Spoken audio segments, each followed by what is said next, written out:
Today we're going to take a look at the translation of quadratic functions, which is in section 5.3 of your Algebra 2 BJU Press textbook. And remember in 5.2 we looked at the graphs of simple quadratic functions, and most of them had this form, f of x equals ax squared. And we looked at what this a did to the original graph of f of x equals x squared.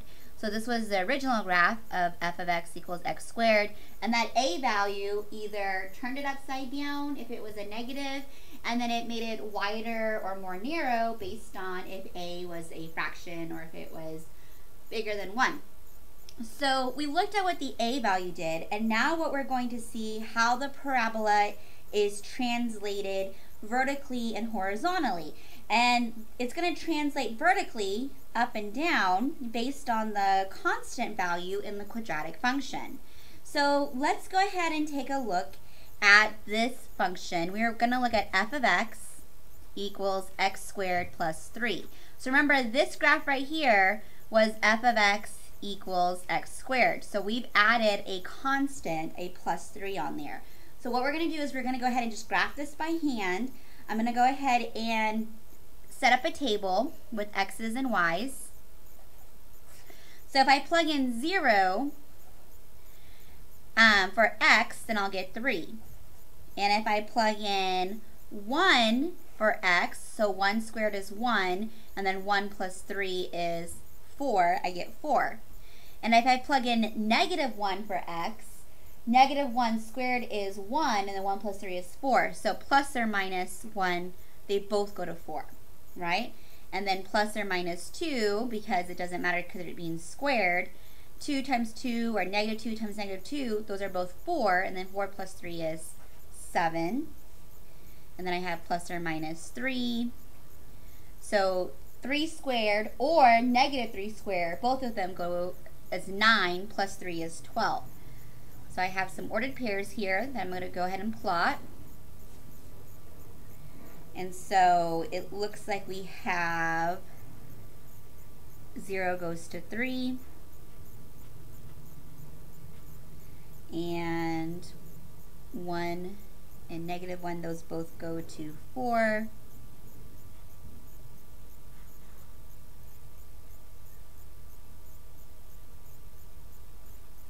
And then 2 and negative 2, those both go to 7.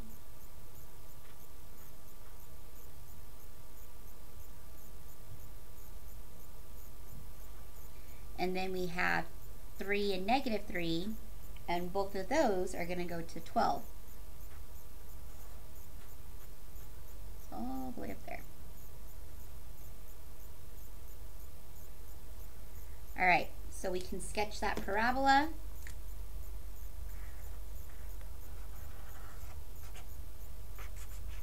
Okay, and so we can see that compared to the original f of x equals x squared, it translated up 3 units, and it just so happens to be a plus 3, okay? So each y-coordinate of our second function is 3 more than if it was f of x equals x squared. So it has the same shape and size as f of x equals x squared. It's just that everything is up 3. Okay, so anytime we see an equation in the form of f of x equals ax squared plus k, we can graph it just like we're going to graph f of x equals ax squared, but we're just going to translate or move, right, or transform. We're going to translate vertically, so up or down, based on if it's positive or negative, k units. All right. And it looks like it's still going to have, for the domain, all real numbers, but it is going to change your range, because whenever we had f of x equals x squared, our range was greater than 0. However, this one, it looks like all of our y values have to be greater than 3. So your range for this particular function would be all of them greater than 0, or greater than 3. And then also you still have an axis of symmetry or a line of symmetry at x equals 0. Okay, so let's look at an example. We want to graph. Let me go to another page.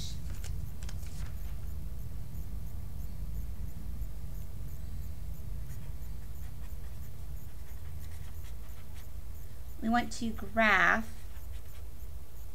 y equals negative 2x squared minus 4.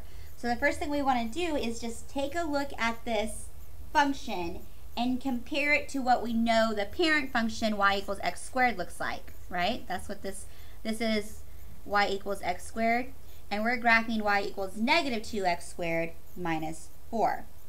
So it is in the form y equals ax squared plus k, okay? So a is negative 2 and k is 4 right now. So we know that a either will flip it upside or down and make it more narrow or more wide. And we know that the k moves it up and down. So that means that it will be the graph of y equals x squared, but it's going to make it flip upside down, and then it's going to make it more wider because of the 2, and then it's going to be translated down 4 since k is negative, because it's negative 4. Alright, so let's go ahead and do that to our graph. So remember, we're going to flip it upside down because we have a negative 2, and then we're going to go down 4 because our k is negative 4. So that's where we want to draw our parabola. So we want to draw our parabola opening downwards because we have a negative a value. So it's opening this way. Alright, so as you can see, we still have a line of symmetry. Okay, so our line of symmetry, which we also call our axis of symmetry, is going to be at x equals 0 because there's still symmetry right there. And our parabola is opening downward because a is less than 0. So it's going to open down, which means that we're going to have a, since it's opening down, that means we have a highest point. So we're going to have a maximum point. But our maximum point, so our vertex is a maximum point, but that maximum point isn't going to be at 0, 0 anymore. It's going to be at 0, negative 4. So that has changed, okay? Our domain is still all real numbers because you're talking about a quadratic function. However, our range, our y values, notice that all the y values are less than negative 4. So all of our y values have to be less than or equal to negative 4. Alright, let's look at a horizontal translation now. So what I'm going to do is I want to graph, and I'm just going to graph it by hand so we can take a look at it. We're going to graph f of x equals x minus 2 squared. So I'm going to go ahead and plug in my own values for x minus 2, or for x, so that way I can see what my y values are. So I'm going to create a table, and we're just going to look at 0, 1, 2, 3, and 4. Alright, so if I were to plug in 0 for x, I would have 0 minus 2, which is negative 2. And negative 2 squared would be 4. If I were to plug in 1 for x, that would be 1 minus 2, which is negative 1. And negative 1 squared is 1. If I were to plug in 2 for x, 2 minus 2 is 0, and then 0 squared is 0. If I were to plug in 3 for x, 3 minus 2 is 1, and 1 squared is 1. If I were to plug in 4 for x, I would get 4 minus 2 is 2, and then 2 squared is 4. So I have all of these ordered pairs now. So I'm going to go ahead and graph them. So I have 0, 4. I have 1, 1. I have, oh, sorry. I messed up on the points. Let me do a different color so we can see it. Okay, so I have 0, 4. I have 1, 1. I have 2, 0. And then I have 3, 1. And then I have 4, 4. So my parabola looks like this. So remember, the original parabola of y equals x squared, the parent function, it's here. So it looks what happened is that it moved over to the right. So it moved horizontally. So we had a horizontal translation. So we had a horizontal translation here. So what that means is that we have a new axis or line of symmetry. Before, our axis of symmetry was at x equals 0, but now it's going to be at x equals 2. So our line or axis of symmetry has moved to x equals 2. It also means that our minimum, because this is our vertex is a minimum, our vertex is now a minimum of 0, 2. It was 0, 0 if you were looking at the parent function, but since it's translated to the right, our minimum is now 0, 2. All right? I'm sorry, 2, 0, because we moved to the right. We moved horizontally. There we go, 2, 0. All right, so we have a new line of symmetry. We have a new vertex or minimum value. Our domain is still the same. Our domain is still going to be all real numbers. And even our range is still similar to the parent function. Our y values are all still greater or equal to 0. All right, so if we were to look at y equals negative x plus 2 squared, if we were to graph that by hand, we would see that it's the same as f of x equals x squared, but instead of moving 2 to the right like x minus 2 did, it's going to move 2 to the left. So it's going to translate left 2. All right? And since we have a negative a value here, it's going to open downward instead of up. And since it's opening downward, that means we're going to have a maximum point for our vertex.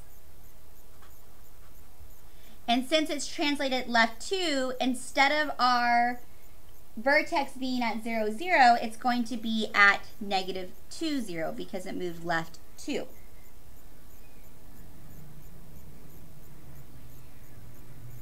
All right, so we've looked at moving vertically and we looked at moving horizontally. So let's go ahead and consider doing both, horizontal and vertically. Let's consider the function f of x equals x minus 2 squared plus 3. So we knew that if we did x squared plus 3, this makes it go up 3. And when we did x minus 2 squared, that moved it right 2. So we moved right 2 and up 3, which changes our vertex. Our vertex is now at 2, 3. Okay, it's still going to be a minimum, and it's still going to open upwards. It's just that our vertex has changed spots. And since our vertex has changed spots, we've also changed our line of symmetry. So our line or axis of symmetry has moved to x equals 2.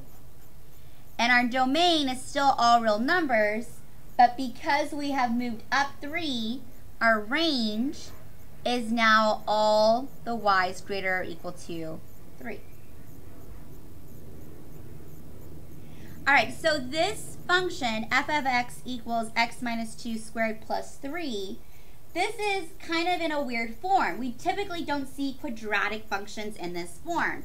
In fact, if we were to change it back to the general form, we would have to do x minus 2 squared and do the box method, the FOIL method, and then combine like terms and add 3. And we would end up with f of x equals x squared minus 4x plus 7. So this is what it typically would look like, and this is the same as this, right? So it's the same function. It's just that if we have it in this form, it's easy to pick out the translations. And because it's easier to find that, we actually call that form the work form. When we change it from the general form to the work form, it makes it easier for us to graph. Okay, so to review that, we have a general form. So general form would be f of x equals ax squared plus bx plus c. And that's a good form if we want to find the zeros of the function, because then we can factor it and set it equal to 0 and find our zeros. But then we also have the work form, which is good to know if we want to graph it, right? If we want the work form, is going to be f of x equals a x minus h squared plus k. So general form is useful for finding zeros. Work form is useful for graphing. Okay?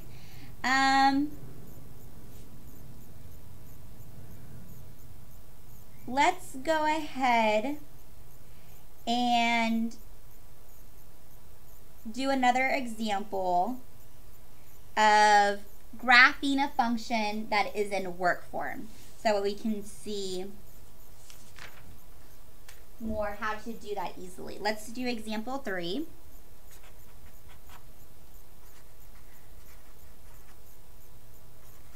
So example 3 is y equals 1/2 x plus 4 squared plus 1.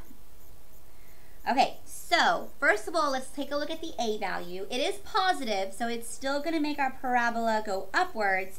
It's just that since it's 1/2, that means it is going to change how narrow or wide it is. Our h value, you might think, oh, my h value is 4, but that's not correct, because remember, your work form is y equals ax minus h squared plus k. So it should be x minus h, which is the same as saying x plus negative h. Okay? So since that's the same thing, we have a plus. That means that 4 is really negative 4, right? So our h is negative 4. And then that also means that our k value is 1. So we have an h value of negative 4 and a k value of 1. So because h is negative 4, that means it moves to the left, which makes sense because remember when we had x minus 2, it moved to the right. And when we had x plus 2, it moved to the left. In order for it to be to the left, it needs to be the plus. So our x plus 4 will move to the left 4, which means that the 4 needs to be negative. So we have h is negative 4 and k is 1. And that is our vertex. Our vertex is negative 4, 1. Okay? Since it is still opening upwards, that means it is a minimum. So our vertex is negative 4, 1, and it is a minimum. Okay? We can go ahead and graph that. Let's go to negative 4, 1. And that's our minimum. So here we go. All right, So another important aspect of our graph is that because our h value is -4, it means it's moved our axis of symmetry to -4. So our axis or line of symmetry is now at x equals -4. And it also means that even though our domain is still all real numbers, our range, because our y value or our k value is 1, it means our range has moved to all the y's greater or equal to 1. So we now looked at all the different changes that have made. I'm going to do one more example of something to help this graph make it a little bit better. Let's go ahead and say that we have started in the work form, but we need to find the zeros. Finding the zeros of a function only work is if we can factor it, right? So the work form, we can't factor it. So what we're going to want to do is we're going to put it back into the general form so that way we can factor it and find the zeros of the function so we know where they are crossing the x-axis at. So let's do example 4.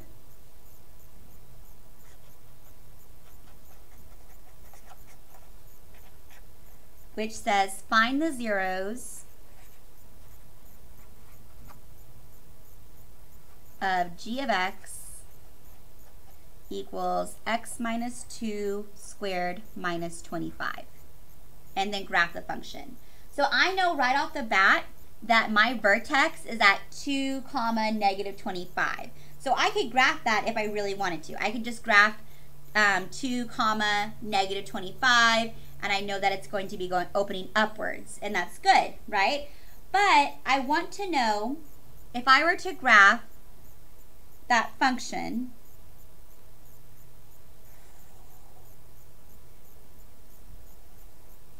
and we're actually going to go count by 5s here. So this is 5, 10, 15, 20, 25. So we're at 2, -25. Okay, so we know that it's going to be opening upwards, right? But my question is that how wide or how narrow do I need to go? If I knew where the zeros of the function are, if I knew where on this x-axis it's supposed to cross, I would be able to say how narrow or how wide it is. Well, we learned how to find the zeros of the function. We just have to factor it and then set our factors equal to 0 and solve for x. Okay, so we're going to go ahead and do that. Before we do that is we have to put it back into our general form because right now it's in work form. So we're setting it equal to 0. Okay, so we're putting it into work form. So the first thing we need to do is the x minus 2 squared. I'm going to go ahead and do that with the box method. So we have x minus 2, x minus 2. So we have x squared minus 2x minus 2x and 4. So that becomes x squared minus 4x because minus 2x and minus 2x is -4x, then plus 4, and then minus 25. I'll combine like terms. So now I have 0 equals x squared minus 4x. 4 minus 25 is going to be -21. Okay, oh. I already had this equal to 0 over there. All right, so now I need to factor it. I need to factor x squared minus 4x minus 21. So you can factor it however you want, okay? I would go with either the box method. So I need 2 that multiplied to -21 but add up to -4. So I know 7 and 3, I can make those -21. But if I make it a -7 and a +3, that will add up to -4. So I get the two factors, x plus 3 and x minus 7. So those multiplied together equal 0. So I have x plus 3 equals 0, or x minus 7 equals 0, which means x equals -3 or x equals 7, which my zeros of my function are either -3, 0 or 7, 0. So I know that on the x-axis, I'm going to be at -3, 0. Oh, that was a 2. -3, 0 and 7, 0. So over here. All right, so now I know where my parabola is passing through the x-axis because I have the zeros of the function. So now I can go ahead and graph it correctly. All right, so by knowing the vertex, I can also say, oh, if the vertex is at 2, -25, that means I have a line of symmetry at x equals 2. My domain is all real numbers, but my range is going to be all the numbers that are greater or equal to, all the y's greater or equal to -25. Okay, and remember we had a vertex that was this is a minimum because it's small. Our vertex is a minimum at 2, -25. It is opening upwards. So that's all the information that we can get from this quadratic function. All right, go ahead and try some problems on your own.